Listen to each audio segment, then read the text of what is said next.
अस्सलाम वालेकुम। आज हम करेंगे ब्लैक स्मोकी, वो भी काजल के साथ। फाइनल रिजल्ट आपकी स्क्रीन पर शो हो रहा होगा। सबसे पहले मैंने कंसीलर लगा लिया है नंबर 9 क्रिस्टाइन का। उसके बाद मैंने वेट केक लगाया 38 क्रायोलॉन का, ये मेडोरा का कॉम्पैक्ट पाउडर में अप्लाई कर रही हूँ। और उसके बाद मैं अपनी करूँगी आईब्रो फिल के लिए लिया है मैंने क्रिस्टाइन का face contouring palette number 1।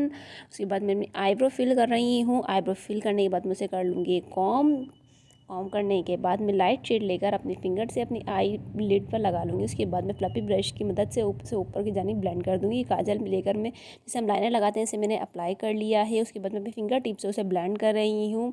Finger tip से ब्लेंड करते हुए ऊपर की जानिब लेकर जाऊँगी। मैं इसको सेम प्रोसेस में अपनी दूसरी आइज़ पर भी कर लूँगी और लोअर लेशिस में सेम प्रोसेस मैंने कर लिया है। उसके बाद मैंने काजल लगा ली, हाईलाइटर अप्लाई कर रही हूँ ब्रो बोन पर। उसके बाद मैंने मस्कारा लगा लिया है, ये ब्लॉशन प्लस हाईलाइटर अप्लाई कर लिया मैंने अपनी चिक्स पर। ये मेरा फाइनल रिजल्ट है। आपने कमेंट सेक्शन में ज़रूर बताना है आपको मेरा मेकअप कैसा लगा। चैनल को सब्सक्राइब करना ना भूलें।